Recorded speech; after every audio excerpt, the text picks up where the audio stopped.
Pisando no finalmente desse território chamado 2022, levantamos a cabeça para adentrar 2023, momento chave em nossas vidas, momento em que não podemos deixar de receber da palavra do Senhor uma luz, uma direção para o nosso coração e propósito diante deste enorme território de 365 dias, que esperamos que pela graça de Deus nos seja concedido. Por isso, vamos à palavra do Senhor, e hoje quero ler um texto histórico, um texto um pouco mais longo, mas que há de nortear nossas vidas, a palavra do Senhor nesse texto, Neemias, o livro de Neemias, capítulo 6, Neemias 6, aliás, vou ler no capítulo 2 primeiro, depois no capítulo 6, Neemias.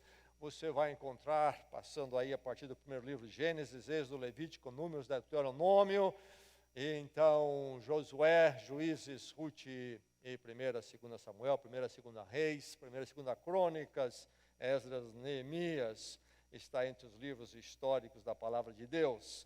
Neemias, vamos primeiro ao capítulo 2, depois ao capítulo 6, desta porção da palavra do Senhor. Como é um livro histórico, um texto histórico, deixe-me dar a você o pano de fundo, o cenário aqui, para você aprender em rápidas pinceladas. Este texto envolve um homem chamado Neemias, como é o nome do livro, Neemias. Qual é o contexto, então? Israel, o povo de Deus, afastado de Deus, Deus permitiu que o império que estava na região, o império da Babilônia, viesse sobre Israel e arrasasse a terra como uma correção. Isto aconteceu em 586 antes de Cristo. E Jerusalém foi destruído, o templo, as muralhas e tudo mais. E grandes levas de judeus de Israel foram levados para a Babilônia, o exílio, especialmente as camadas mais de elite, pensadores, mas grandes levas, em milhares, foram levados. Muitos permaneceram na terra. E então tudo estava sob o domínio da Babilônia, terra de Israel e toda aquela região, o grande império da época. Mas Deus havia prometido que Israel seria restaurado depois que aprendesse essa lição. E poucas décadas depois isso aconteceu. E houve a mudança política então na Babilônia. A Babilônia perdeu o controle, foi substituído por império persa, Medo-Persa. Ciro, o imperador Medo-Persa, permitiu a volta de Israel à sua terra e a reconstrução. Isto aconteceu e a coisa vai acontecendo aos poucos lá em Israel, a construção, passam-se décadas, o templo é construído. Neemias trabalhava numa posição importante na Babilônia, ele não retornou com as levas que retornaram. Era um judeu, pertencia a Israel, o povo de Deus, era um crente firme, mas trabalhava na corte do rei. E Neemias recebeu notícias de que, ainda que muita coisa tinha sido reconstruída lá em Israel, havia muita destruição, inclusive as muralhas de Jerusalém. Muralhas daqueles tempos definiam a cidade, a identidade dela, e também era a grande proteção da cidade. As muralhas estavam arrasadas. Jeremias, ao ouvir essas notícias de que havia tanto por fazer lá, especialmente as muralhas, tem um peso no coração de voltar e liderar essa reconstrução. E então ele pede ao rei autorização para voltar, para ir, aliás, a Israel e reconstruir as muralhas. E então ali o rei, imperador, agora não Babilônia, mas Medo-Persa, autoriza ele voltar. Isto é ano 445 agora, antes de Cristo. É Israel, o povo de Deus, sendo relevantado pelo Senhor, o Senhor permitindo para que então a história que Deus quer escrever e fazer através de Israel retome, não fique derrocada. E Jesus haveria de vir de Israel, a história da salvação. Então esse é o cenário. Neemias chega lá para reconstruir as muralhas. E ele vai encontrar as lideranças locais ali que permaneceram com aqueles povos da região, não muito favorável à obra dele, especialmente esse negócio de construir as muralhas, que é uma expressão de poder, de defesa, então de implicações políticas, bélicas, mas também um estabelecer, um firmar da cidade de Jerusalém e o povo de Israel. Dois inimigos em particular se levantam contra eles, Sambalate e Gesem. Sambalate e Gesem. E vamos ouvir sobre os dois aqui neste momento. Mas então, aqui está esse contexto. Neemias em Jerusalém, reconstruindo as muralhas, chegando para reconstruir, encontrando oposição diante do seu projeto. Vamos ouvir a palavra de Deus agora, Neemias 2, começando com o verso 16, primeiramente. Vou até o verso 20, primeiro Neemias 2, 16 a 20. Vamos receber a palavra de Deus com o coração aberto e mente atenta e possamos ser abençoados. A narrativa diz assim: os oficiais, isto Neemias chegou à cidade, os oficiais não sabiam aonde eu tinha ido ou o que eu estava fazendo, pois até então eu não tinha dito nada aos judeus, aos sacerdotes, aos nobres, aos oficiais e aos outros que iria realizar a obra. Então eu lhes disse: vejam a situação terrível em que estamos. Jerusalém está em ruínas e suas portas foram destruídas pelo fogo. Venham, vamos reconstruir os muros de Jerusalém, para que não fiquemos mais nessa situação humilhante. Também lhes contei como Deus tinha sido bondoso comigo e o que o rei me tinha dito. Eles responderam: sim, vamos começar a reconstrução, e se encheram de coragem para a realização desse bom projeto. Quando, porém, Sambalate, o horonita, Tobias, o oficial amonita, e Gesem, o árabe, souberam disso, zombaram de nós, desprezaram-nos e perguntaram: o que vocês estão fazendo? Estão se rebelando contra o rei? Eu lhes respondi: o Deus dos céus fará que sejamos bem-sucedidos. Nós, os seus servos, começaremos a reconstrução, mas no que lhes diz respeito, vocês não têm parte nem direito legal sobre Jerusalém, e em sua história não há nada de memorável que favoreça vocês. Então aí Jeremias chega, logo encontra oposição, desafio e questionamento, ainda que o povo de Israel tinha abraçado a ideia desta reconstrução, especialmente das muralhas. E agora, então, mais adiante, vamos pular para o capítulo 6, então a história avança, e o que acontece no capítulo 6 está aqui, a partir do verso 1. Quando Sambalate, Tobias, Gesem, o árabe, e o restante de nossos inimigos souberam que eu havia reconstruído o muro e que não havia ficado nenhuma brecha, embora até então eu ainda não tivesse colocado as portas dos seus lugares, Sambalate e Gesem mandaram-me a seguinte mensagem: venha, vamos nos encontrar num dos povoados da planície de Ono. Eles, contudo, estavam tramando fazer-me mal. Por isso, enviei-lhes mensageiros com esta resposta: estou executando um grande projeto e não posso descer. Por que parar a obra para ir encontrar-me com vocês? Eles me mandaram 4 vezes a mesma mensagem e todas as vezes lhes dei a mesma resposta.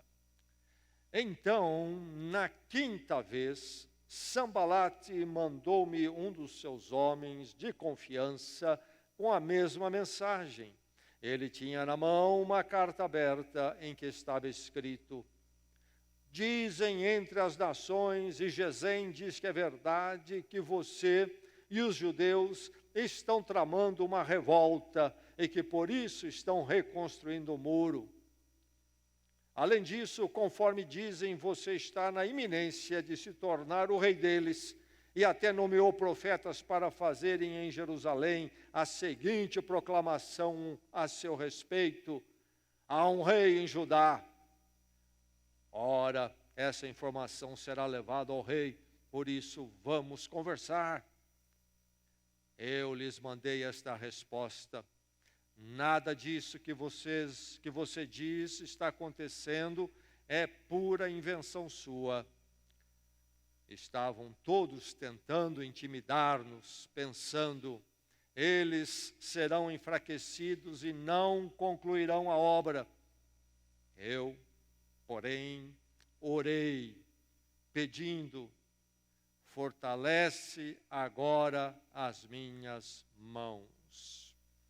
Quando Neemias é desafiado na sua chegada, lá no capítulo 2, no verso 20, ele responde de que forma? Na sua própria confiança e força, não. Ele diz: o Deus dos céus fará que sejamos bem-sucedidos. O Deus dos céus fará que sejamos bem-sucedidos. E no capítulo 6, depois de já concluída a obra, há esse convite para uma reunião fora de Jerusalém, e ele é informado, fica sabendo que a intenção deles era uma má intenção. Iriam talvez detê-lo, matá-lo, mas o convite para a reunião fora de Jerusalém, ele parar a obra, deixar a obra, interromper tudo por uns dias, ir para essa reunião. Neemias responde: estou executando um grande projeto e não posso descer. Por que parar a obra para ir encontrar-me com vocês? Eles me mandaram 4 vezes a mesma mensagem, e todas as vezes lhes dei a mesma resposta. E aí vem uma 5ª vez, e até com uma ameaça dizendo que ele estava querendo fazer uma revolta contra o imperador Medo-Persa, que havia autorizado ele a reconstruir Jerusalém. E ainda no capítulo 6, no verso 9, ele diz: estavam todos tentando intimidar-nos, pensando: eles serão enfraquecidos e não concluirão a obra. Eu, porém, orei, pedindo: fortalece agora as minhas mãos. Esta é a palavra do Senhor. Ano de 1941. A Europa está em polvorosa, está em guerra já, pelo menos mais de um ano. As forças fascistas e nazistas resolveram guerrear contra as outras nações. A coisa é terrível. Países como Holanda, Bélgica, França já haviam caído. A Inglaterra resiste e pode ser invadida. Meses, anos de grande temor. 1941, e a coisa ainda vai se prolongar mais 3, 4 anos. E quem lidera a nação da Inglaterra nesta hora de grande aperto é um homem chamado Winston Churchill. Era o primeiro-ministro Churchill. E naquele ano de 1941, ele foi convidado a apresentar numa cerimônia na sua escola, onde ele havia se formado na juventude, apresentar um discurso ali naquela formalidade. E ele foi e discursou. E nesse momento difícil, desafiador, quero ler uma parte do discurso dele. Veja só as palavras de Churchill. O que nós temos atravessado neste período de 10 meses dá esta lição: nunca ceda, nunca, em nada, grande ou pequeno, generoso ou mesquinho, nunca ceda, exceto a convicções de honra e bom senso. Nunca ceda à força que o pressiona, nunca ceda ao poder aparentemente esmagador do inimigo. Como é que poderíamos definir essas palavras todas de Churchill numa palavra só? Resolução. E também podemos definir a atitude de Neemias lá na antiguidade, 4 séculos a 5 antes de Cristo, com a mesma palavra, resolução, ser resoluto.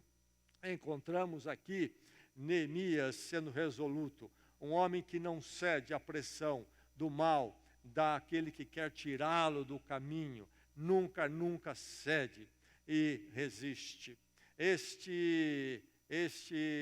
Esta postura de Neemias é a postura necessária na sua vida, quando você adentra ao ano de 2023. Que Deus o encha de resolução, você ser resoluto, determinado. Mas eu não estou apresentando aqui uma palestra motivacional.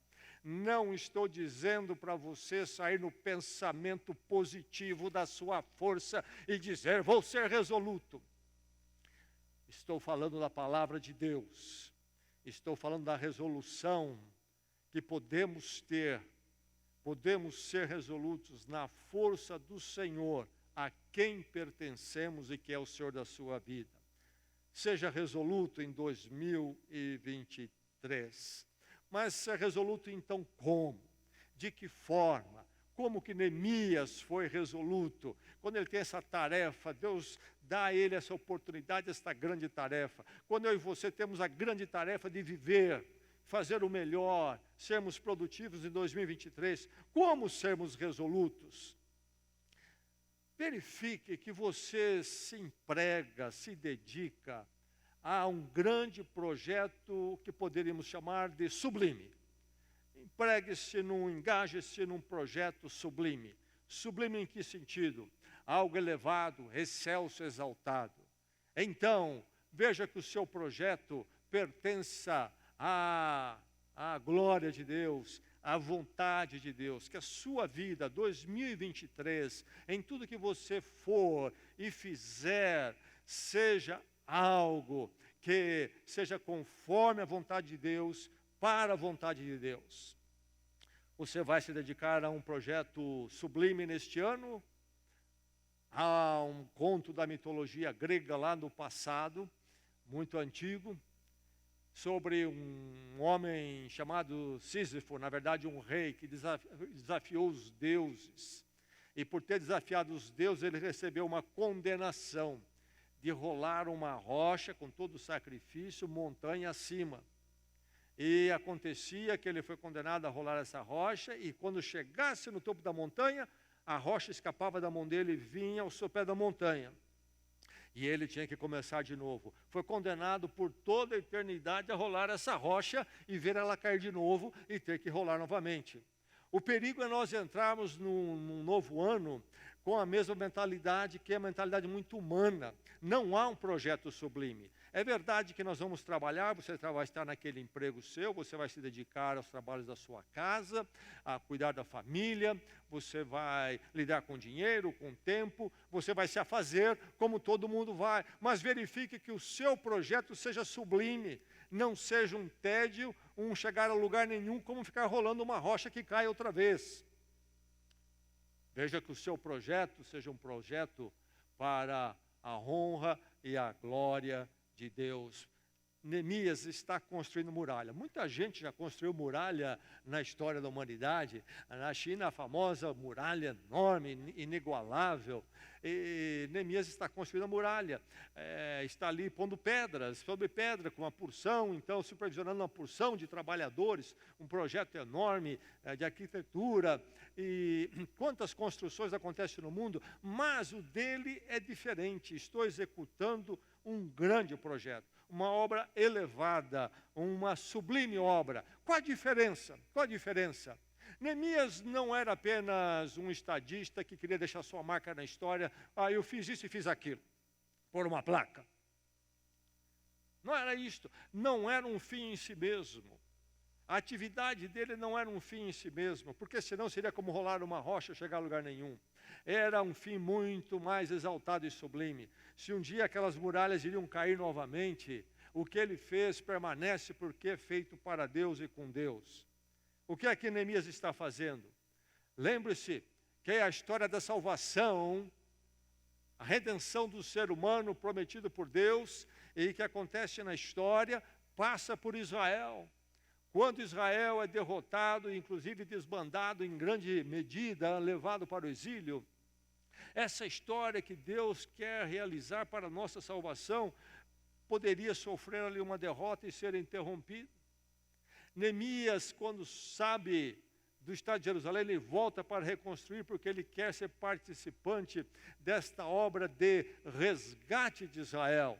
Ele quer ser participante deste retomar da obra de redenção, povo de Israel reconstituído, e de lá então viria o Messias, o Salvador Jesus Cristo. Tanto é que quando ele termina a muralha, a cidade então está novamente organizada, ele traz pessoas para viverem dentro da cidade, e aí ele traz a palavra de Deus e reúne o povo, e a palavra de Deus é apresentada para o povo ali em praça pública, e há todo um comover do povo em se voltar para a palavra de Deus. O problema de Neemias não é que muralhas somente estavam caídas e precisavam ser levantadas. Não é que só que ele ia fazer um projeto arquitetônico. Ele estava fazendo um grande projeto, sublime. Verifique que você, ao levantar as suas muralhas em 2023, seja algo realmente da vontade de Deus, para a glória de Deus, em tudo que você fizer. Do lazer ao trabalho, do tempo ao dinheiro, da família à igreja e à sociedade. Onde você for, você possa dizer, sabe, não estou apenas rolando pedra morro acima, chegar a lugar nenhum. Estou executando um grande projeto, porque é um projeto meu para a glória de Deus, segundo a vontade de Deus na minha vida, em tudo que eu sou, em tudo que eu tenho, em tudo que eu faço. Que você possa ter um projeto sublime. Ser resoluto, segundo a palavra de Deus, é ter essa convicção. Estou me empregando em algo sublime, fazer a vontade de Deus. Se alguém lhe perguntar o que você está fazendo, o que é 2023 para você? Estou executando um grande projeto. Meu ano é um projeto excelso, é um projeto sublime, é um projeto com Deus, para todos sempre. Se você vive apenas para um projeto mundano, no nível mundano, é o aqui e agora, é rolar só a pedra, isso rebaixa, é indigno, não vale a pena a vida. Mas se é tudo para Deus e com Deus, você está num projeto digno, edificante e até eterno. Quando todas as muralhas passarem, permanece a sua vida e os seus atos na presença de Deus para todos sempre. Que este ano então seu seja sublime, sublime. No meio de tantas lutas que haverão de vir, como nós atravessamos no ano passado, ou o ano que está terminando, tantas muralhas a reconstruir, mas que seja um ano sublime em cada pedra que você colocar na sua vida. Um ano com Cristo, servindo ao Senhor em tudo que você fizer. Então verifique-se que você não esteja apenas carregando pedras, mas que você está se empregando, se ocupando com algo sublime. Aí sim vale a pena ser resoluto. Aí sim haveremos de ser movidos para sermos resolutos quando as pedras forem mais pesadas ou quando elas forem mais leves. Quando estivermos ainda para reconstruir, quando a muralha estiver pronta, será sempre, sempre sublime. Mas então, se é sublime, se é segundo a vontade de Deus, verifique que você permaneça focado. Neemias, quando é convidado a descer para uma reunião, etc., aquela conversa dos inimigos, ele diz, por que parar a obra? Por que parar a obra? Não há nada que justifique eu parar esta obra sublime. É tão sublime que não tem o que justifique eu a interromper o que estou fazendo. Nenhum apelo de vocês justifica eu interromper, abandonar. O que acontece, Neemias sabia que o seu projeto era grande, era sublime. Por isso ele tinha um foco nesta obra. Ele tinha um propósito definido, nada tirava ele desse caminho. Erros são cometidos, o erro de não se ter o foco, ou ter o foco errado, ou ter diversos focos, e se fica confuso em relação àquilo que se está fazendo. Durante este ano, verifique que você fique focado. No meu projeto sublime. Servir a Deus em tudo que eu sou, em tudo que eu faço. Cuidado para você não ficar desfocado. Na Olimpíada de 2004, lá na Grécia, houve um fato interessante. No concurso lá de tiro, um atirador da República Tcheca, Matt Emmons, cometeu uma falha tremenda. Ele era finalista, nos melhores, possivelmente ia ganhar a medalha de ouro. E era o tiro de 50 metros de distância. E o que aconteceu é que nesta fase já final, onde ele poderia partir para a medalha, então há ali as raias, tipo raia, filas onde há os alvos para cada um atirar. Talvez por excesso de confiança, se distraiu, ele mirou e atirou no alvo que era do outro. E foi desqualificado. Foco. Veja bem o que Deus quer de você, os propósitos no seu coração para construir seu ano com Deus, e verifique que você fica focado. Porque, deixe-me dizer, você vai encontrar Sanbalates e Gesens na sua vida. Não é só Neemias, você vai encontrar. Você está procurando levar sua família para a igreja, logo vem um parente, alguém até prezado e amado. Mas é igreja demais para vocês. Você está pronto a ser fiel, o Senhor está no domingo na igreja. Vamos fazer um churrasquinho na hora do seu culto. Exemplos pequenos, aqueles mais graves, na sua área profissional talvez. Um convite para isso e para aquilo. Deixe um pouquinho essa questão, esse propósito seu de viver desta forma, se comportar deste modo. Desvia um pouco, para. Por que parar a obra? É sublime. É excelso, é a obra de Deus na minha vida e o meu servi-lo. Não posso de forma nenhuma desfocar, nada pode me tirar. Você está levando seu filho demais à igreja. Você está sendo muito radical nessas coisas de igreja e de evangelho. E daí por diante, você vai ouvir isso de parentes, de amigos, de vizinhos. Vamos a um tal lugar, vamos fazer diferente aquele esqueminha nosso lá. Cuidado. Sanbalat e Gesem vão surgir na sua vida a todo instante, fique focado. Isto é necessário para se ser resoluto. A visão muito lúcida do meu projeto, sublime, Deus vai fazer, Deus quer na minha vida. E então focar, e nada me tirar disto. E mais, descartar os embaraços. Aquilo que vem, aquele enrosco, que não deixa você andar, fazer na velocidade que você deveria fazer. Neemias diz para ele, não posso descer. Primeiro veio um convite amigável para ele, na verdade, o convite foi amigável. Depois veio uma chantagem, uma intimidação, e era algo traiçoeiro, e Neemias disse, não posso descer. Cuidado com aquilo que embaraça, pesos que vamos adicionando às nossas vidas, que nos atrapalham. Cuidado com aquilo que tira você do seu tempo com a palavra de Deus, o seu tempo de oração, o seu tempo de cultuar.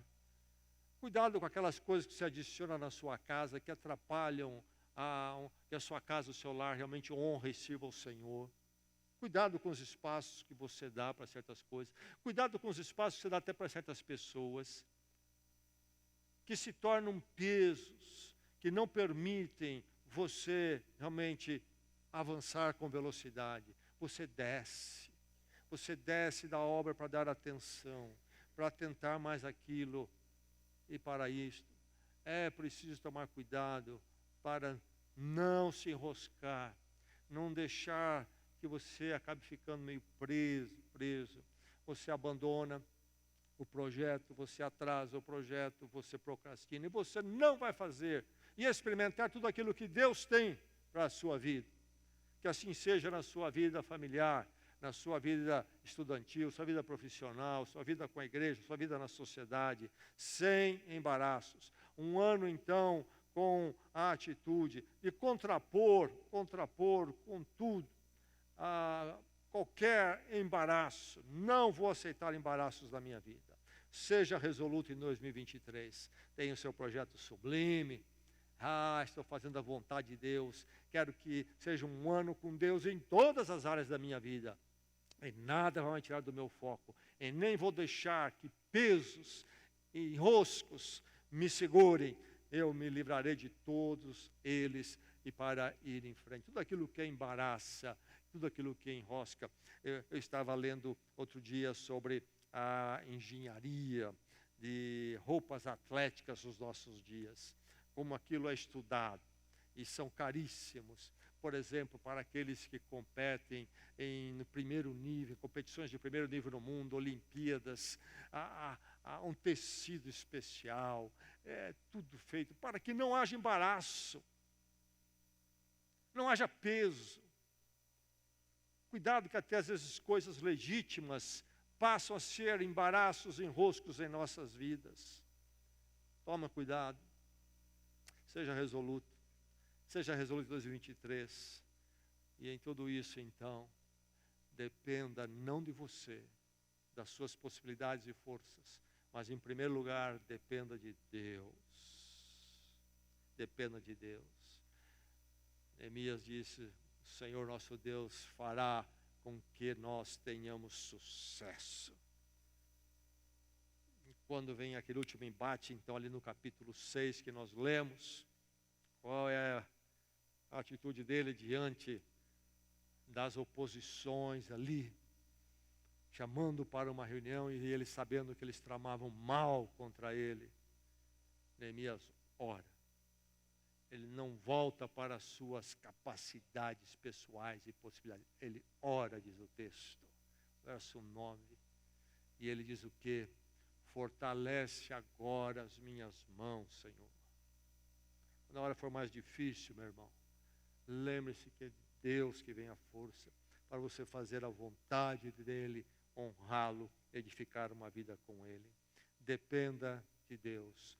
Uma nova vida com Deus, a partir de Jesus Cristo, já chegou na sua vida. Você já foi transformado, morreu com Cristo pela fé, entregando a sua vida e nascendo para uma nova vida no Cristo ressurreto. E agora você é do Senhor para todo sempre. Você já é dele realmente, buscou o perdão, entregou a sua vida em Cristo. Então agora você é do Senhor, você pode clamar a Ele livremente no nome de Cristo. E você pode buscar nele a sua força para viver um ano resoluto, fazendo a vontade dEle, fazendo algo sublime, em coisas corriqueiras até, mas sublime, porque fazendo sempre com o Senhor e do modo do Senhor, focado, sem se enroscar, sem se embaraçar, não deixar ninguém colocar um pezinho em você, e você vai correr menos, uma velocidade menor, mas acima de tudo, dependente de Deus e sempre dependente de Deus. Que seja este ano na sua vida um ano sublime, um ano focado e um ano, acima de tudo, dependente do Senhor.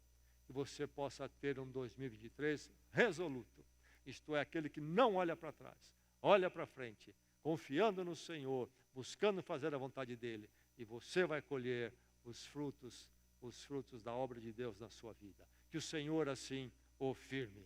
Vamos orar, vamos à presença dEle.